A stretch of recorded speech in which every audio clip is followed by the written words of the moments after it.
Hey, everybody. Welcome. It's a glorious, glorious day.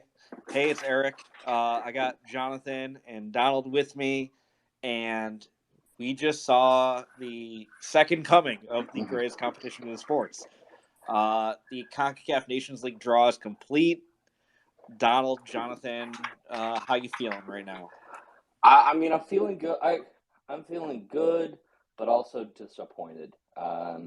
It did not, well, and we're going to get into the leagues, but didn't break how necessarily I wanted for the United States. Um, but I did appreciate the broadcast was pretty good. Good to see it being put out there to the public, and appreciated the bilingual aspect of everything. Yeah, for me, it was. There's a couple teams that I was looking forward to getting, and we just missed out on a couple of them. But there's also a couple of vibes that were missed in the lower leagues as well. We'll talk about some of those with regards to jersey matchups or just absolute rivalries. We almost missed the St. Martin Island rivalry that almost happened in Yeah, Group C in League C. stealing my thunder a little bit there. But just overall, I just absolutely adored the entire broadcast.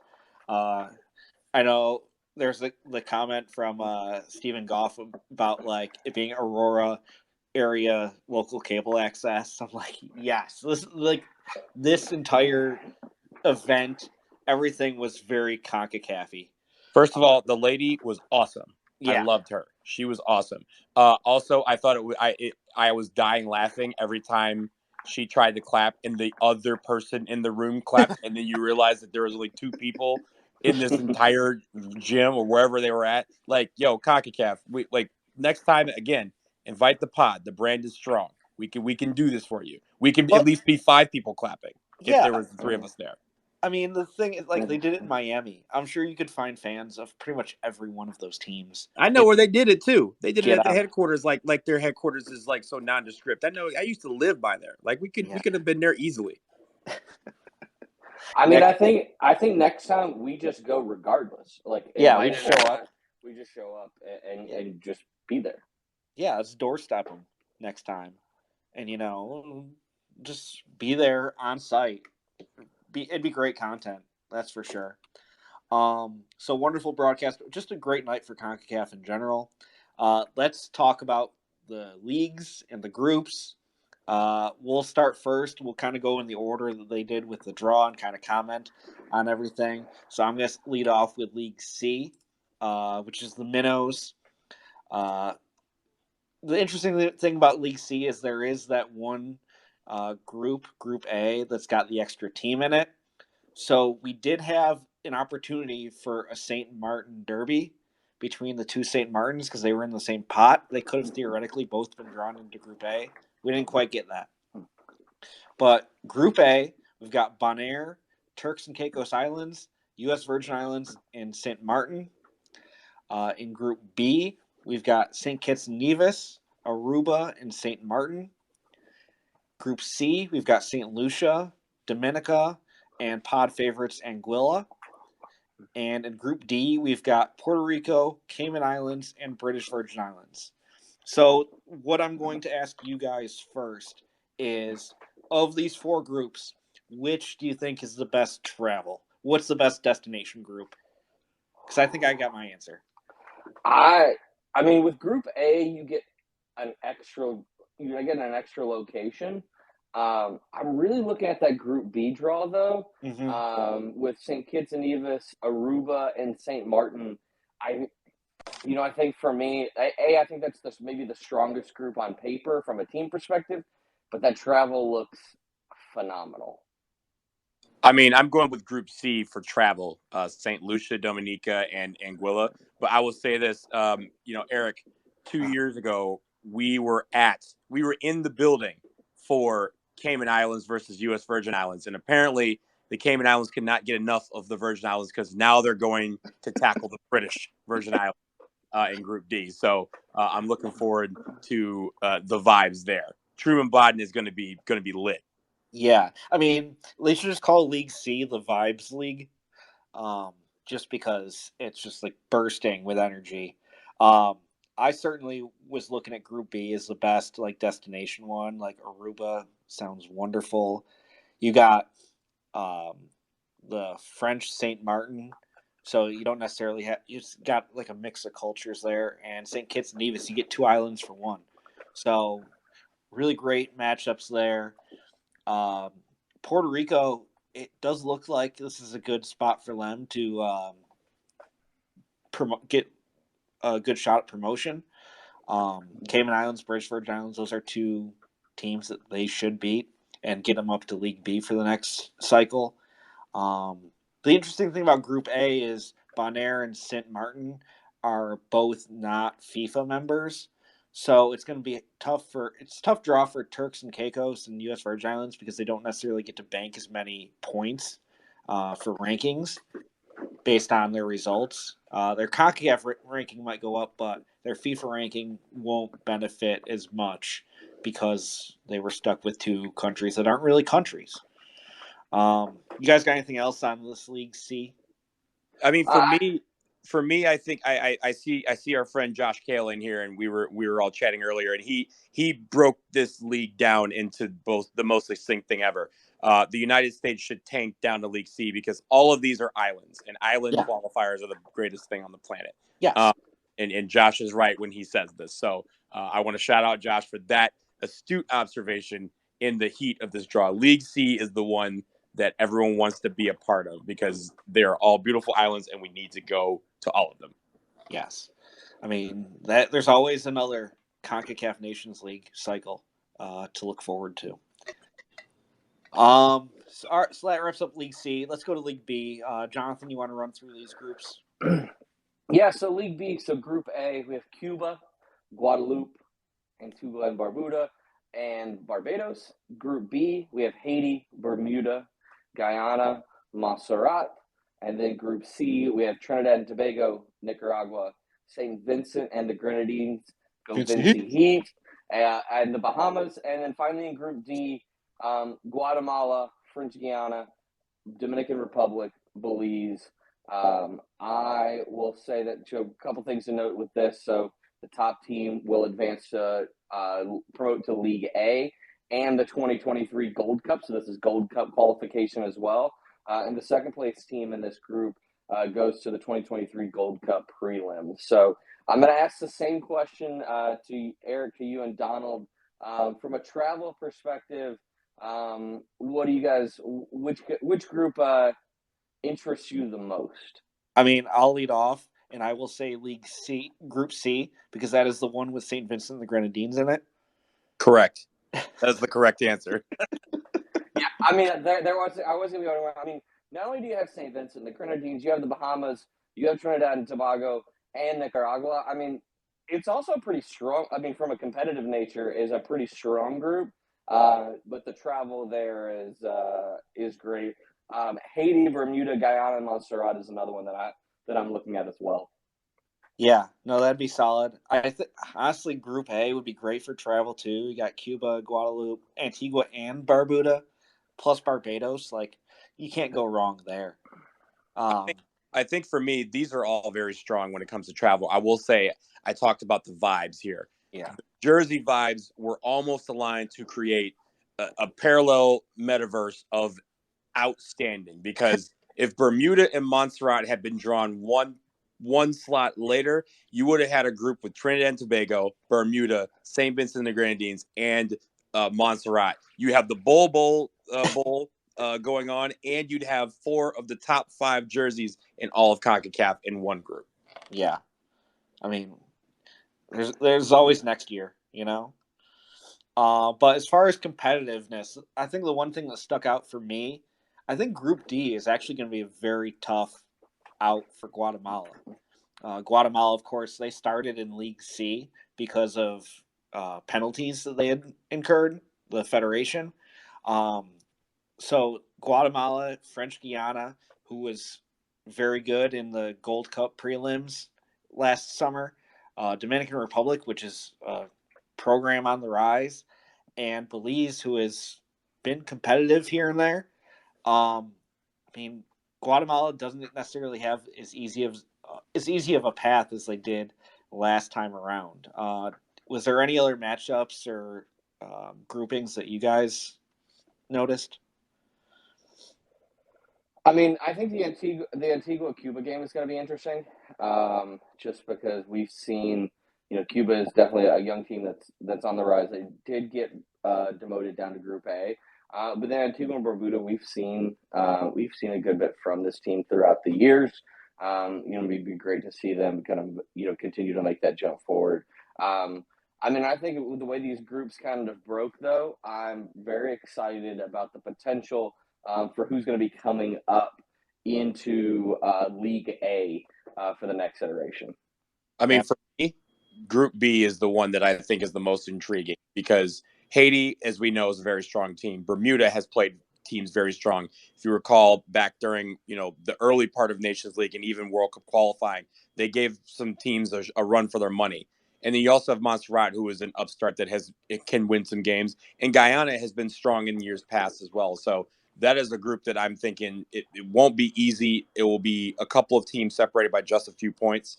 Haiti, I think, is the strongest team in the group, but make no mistake, all these other teams can pick off anybody, and I think that will be the closest matchup.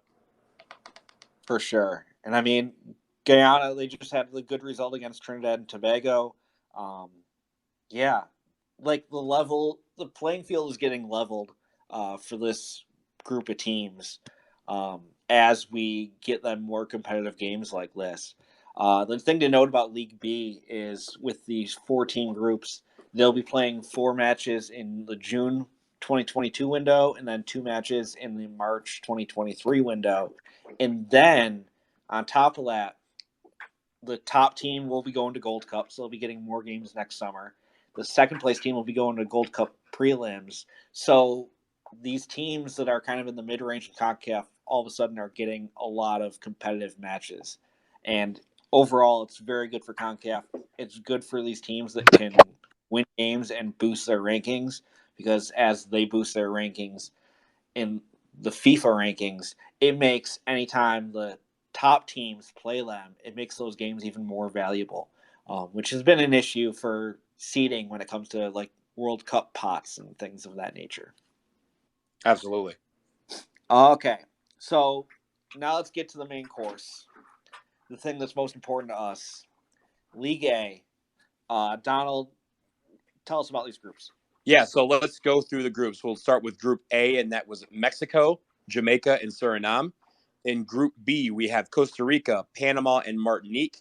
Group C, we have Canada, Honduras, and Curacao. And Group D, United States of America, El Salvador, and Grenada. So, gentlemen, I put it back to you. Let's start with the travel vibes. Which one are you looking at as far as League A? I mean, Group A, hands down, is the one that kind of steals it for me. Mexico is going to get to go to Jamaica and go to Suriname. I mean, those are two great, incredible destinations. No offense to Grenada, but I would have liked Curacao as well. But I mean, I think Group A for me is the travel vibes winner. Yeah. I mean, for me, if you could ask me, the U.S., what other pot one team would you want to trade places with right now? I think I'd go Group B. Like Costa Rica got drawn with Panama and Martinique. I think that's the best combination. I do think obviously Jamaica is amazing, and when the fuck else would you ever go to Suriname? So like I get that for Group A, but Martinique was at the top of my list for pot 3. And Panama rocks. Like I love going to Panama. I would go back there in a heartbeat. But honestly, U.S. getting drawn with El Salvador and Grenada. Grenada, I'm really excited about. Like, when else would I go to Grenada? Right, very close to the Grenadines, which are near and dear to our heart. And if you're a U.S. fan and you have not been to El Salvador yet, this is one last opportunity to see the Cuscatlan. Estadio Cuscatlan in San Salvador is probably like up there with the Azteca. It's like a cathedral of CONCACAF. Whereas Azteca is like the big church. Cuscatlan is like the church of Central America. Like The vibes are incredible. Like seeing a game with the 20-foot high fences around it in the stadium. They had the fireworks going off there at the game back in September. El Salvador is joining Costa Rica in the fact that China is trying to build them a new stadium as like a goodwill gesture. So El Salvador is going to be replacing the Cuscatlan in the very near future. So this is probably your last chance to go see it and see the U.S. play. Having been there in September, I can tell you that everything there is super cheap. So, like once you get there, the place we had the night before party, literally everything was $1.39. You go show up with $20 in your pocket, and you're going to be drunk as fuck. So like there's a lot of opportunity there, but Grenada, like they're ranked 170 in FIFA right now. Like the U.S. doesn't play Grenada much. If you want to see the U.S. playing Grenada, this is your one shot because other than other than like maybe geopolitical things, the U.S. doesn't go to Grenada very often. Yeah, I think for me, I think going through Grenada is the key here. I've stopped over there on my way back from St. Vincent and the Grenadines, so I'd love to get out and actually see the country. So I'm looking forward to that. And like you said, Cuscatlan is one of the great stadiums in Concacaf. I'm glad we went there back in September. Looking forward to going back there. I don't know when this other stadium is going to be built. I know they have plans in the mix, but we know how plans work. Plans can take a year or they can take 12. But I think any opportunity you have to go to the Cuscatlan is one that you have to take. So I'm looking forward to this group. I did want Power Chicken in Honduras. Yeah. Just going to San Pedro Sula, I really enjoyed my time down there. But yeah, I think the great thing about League A is that all of these pots, you couldn't really go wrong with any of these teams. Yeah. Group pot 3 was just all vibes. Like, yeah, there are no wrong answers there. No wrong answers there. And honestly, I've been to all of them in pot 2 and would go back to each of them. So I'm while it may not have been the top choices, they're choices that I'm really looking forward to going back. Yeah.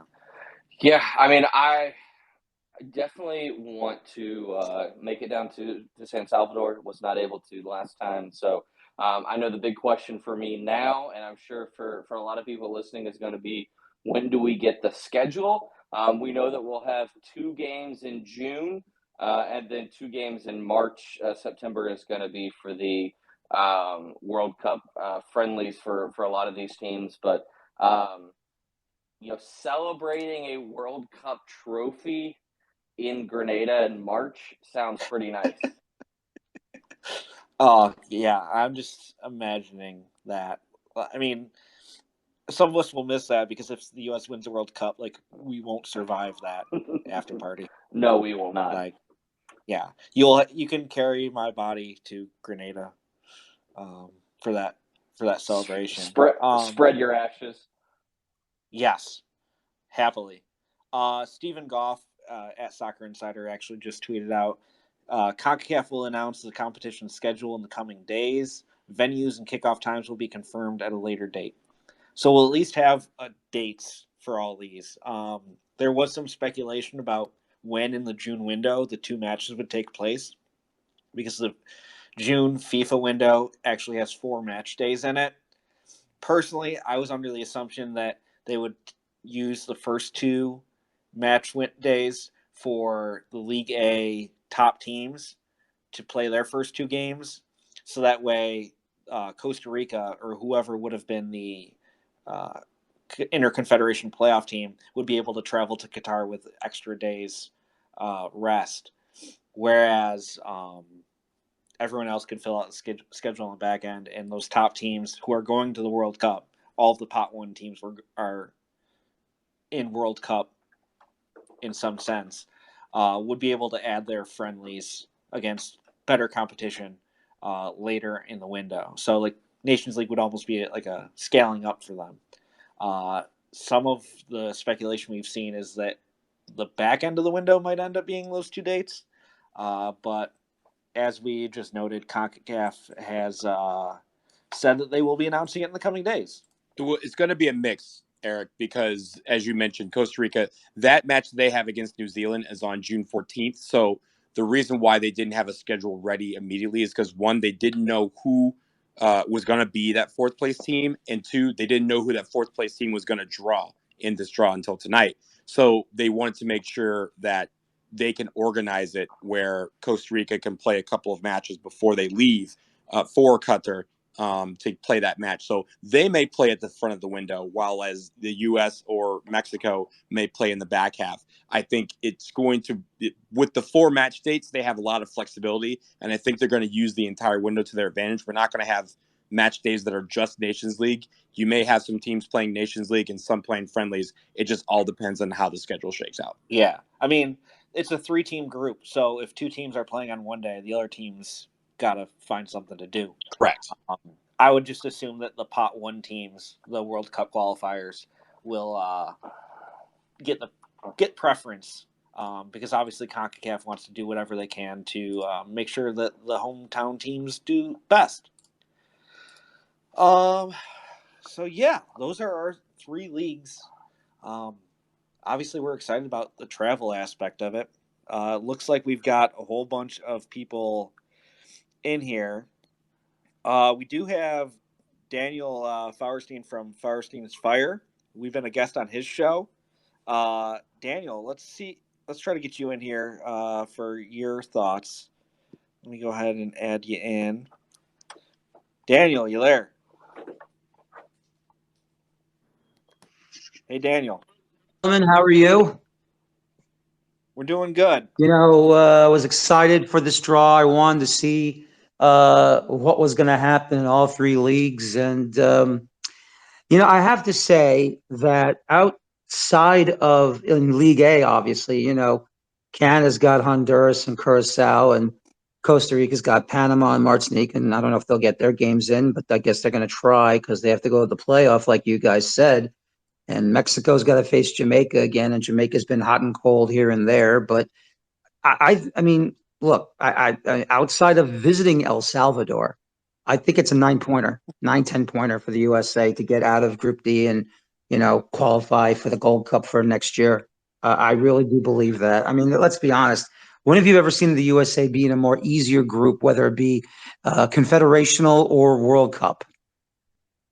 Yeah, I mean, to be honest, if you're a U.S. fan, you cannot expect less than 12 points from this group. Exactly. Like,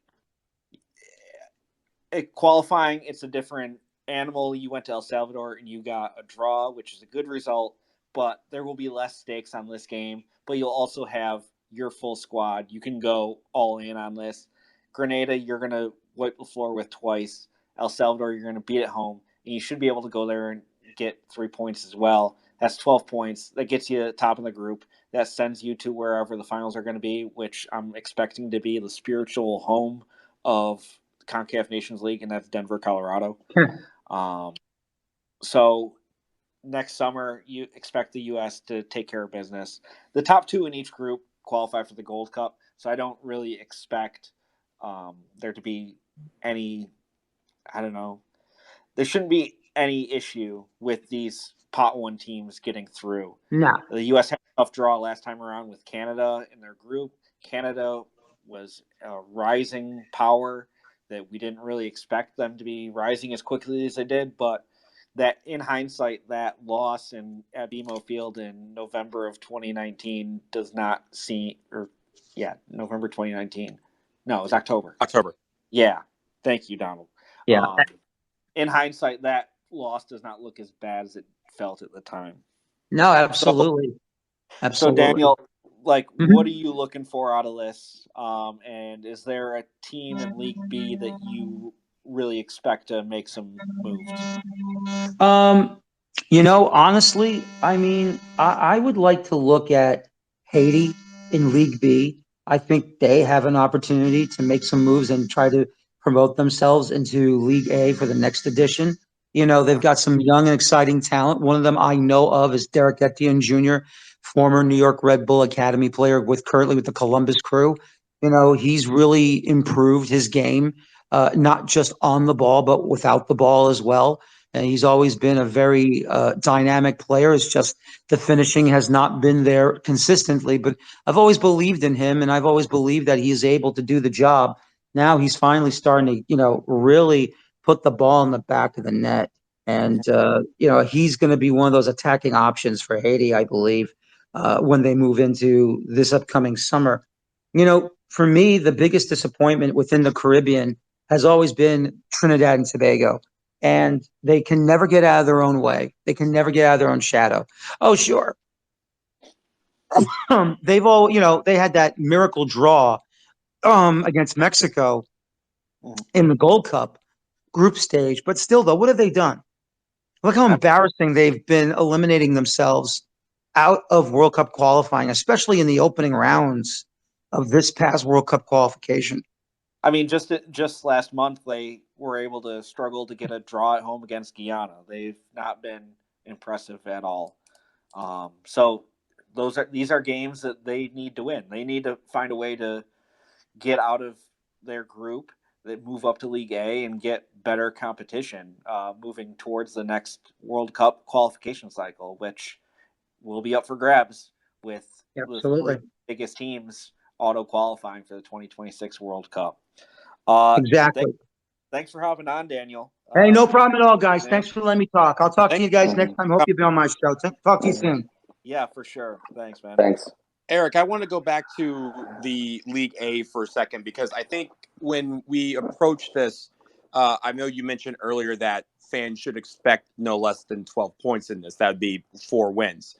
Having said that, I think, last time around, you mentioned the Canada loss, and Canada at the time was not a team. They may have been on the rise, but they were not nearly as good as they are now. I think when it comes to this, I think now that teams know how great this tournament is, this may be an opportunity for them to go for it as well. Because, as you mentioned, the U.S. we have to throw everything at it because right now these are the only competitive matches that we have for the next 4 years after the World Cup is done. So they want to throw everything at this. But El Salvador is going to use this as a base to try and reboot their program, try and get fresh blood in there.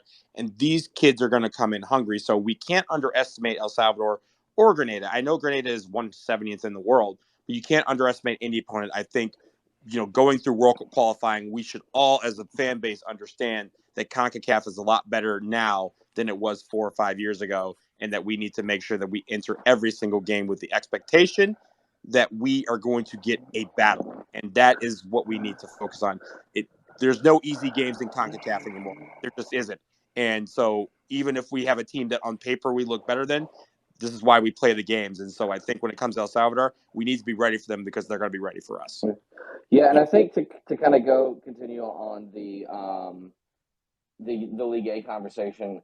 So I know, Eric, you mentioned that the CONCACAF Nations League final should be a spiritual home of Denver, Colorado. But if you were to be able to pick anywhere in CONCACAF to host the Nations League finals, where are you putting it?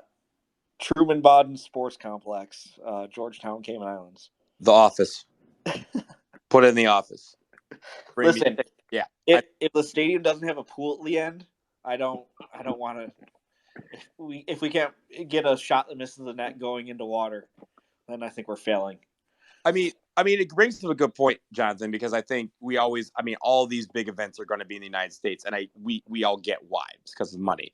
But I do think these are opportunities where the Nations League can highlight some of these, cathedrals of soccer in this region that we have been able to experience.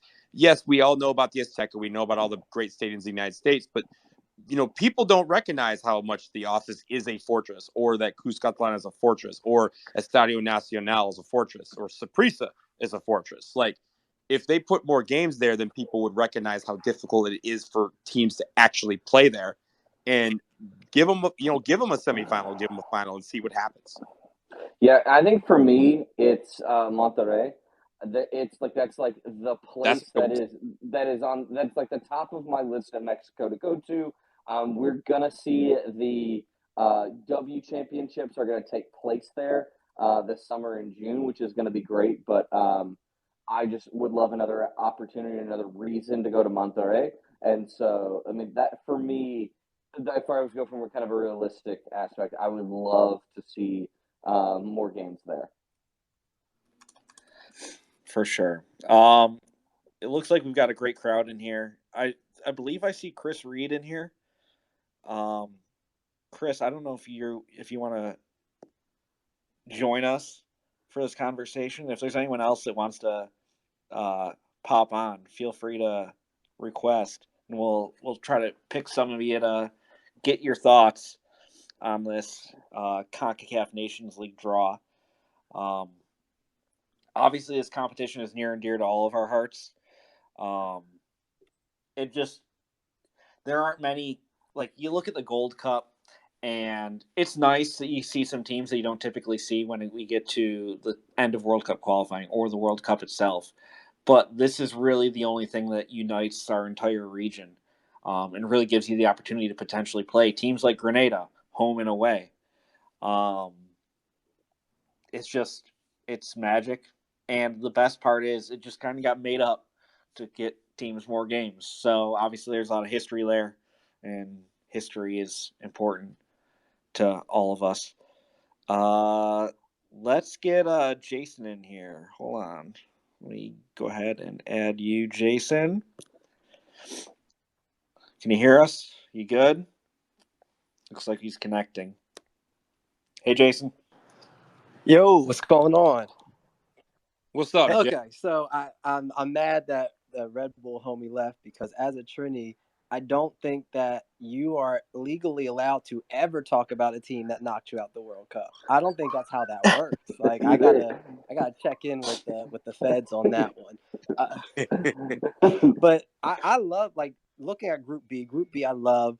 A couple teams obviously that stand out, and one of the things I'm really curious with when we talk about these games in June is when you look at, for instance, I mean, we'll go into Group B in a little bit, but when we talk about Costa Rica, right? If these games are the week after Costa Rica's playoff match, how are they going to prep for this, right? Is it going to be priority, obviously World Cup, so then it's a B team?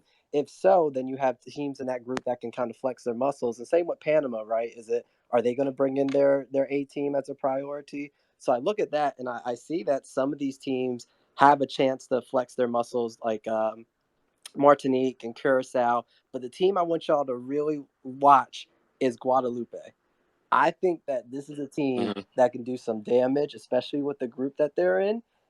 Even though they have a back line of the average age of like 57 years old, they are one of the most fun attacking teams to watch. And they've got players on their attacking side that are in the first division Belgium league and the first division Swiss league. And I think that they can do some serious damage in this tournament and definitely make a Gold Cup run. Guatemala obviously being their only, their biggest, I should say, competition. But I don't see it with Guatemala right now the same way that I don't see it with Honduras when we talk about the A group. I just feel like those two teams right now are kind of in turmoil and trying to figure out their transition. Have it had their golden eras, but didn't replace the players that they needed to. So yeah, I like Guadalupe, and then again, I like having teams like Martinique being able to flex a little bit, especially if Costa Rica is going to be worried about this World Cup playoff. I think those are two teams I'm really interested to watch. And yeah, obviously Trinidad hasn't done anything. Easily should have went through qualification in their group when they didn't for World Cup. But it's a new day. We're looking for a new attack. They looked good in these past friendlies that we had.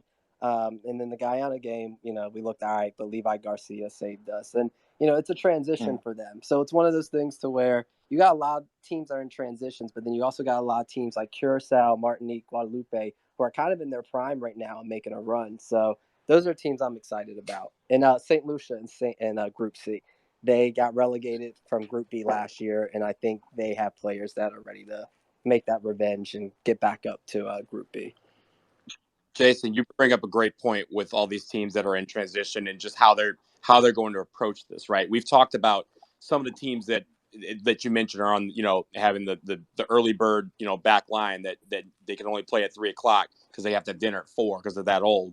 And then you have the teams that are like, coming up that are poised, they're just waiting for that opportunity for another team to start slipping and they can fill that void. Like St. Kitts and Nevis, who was very close to getting into, the second round of qualifying. You have Dominican Republic and Puerto Rico who are just on the verge. They're just, they just need that opportunity to get in. So I think that's definitely key for this. But I will say on Costa Rica's part, Costa Rica is in a very good position, I think, because they are going to use these games as warm-ups for that Confederation playoff. That is on June 14th. We do know that date. So we know that the only team on this group or in this whole league that knows when their games are probably going to be is Costa Rica, because they know they're going to have to be in the first part of that double window before they make the flight over to Qatar. But I think they're going to bring those guys and make sure that they are clicking before they go over there and for that, winner takes all World Cup playoff. So those are great points that you mentioned with all of those.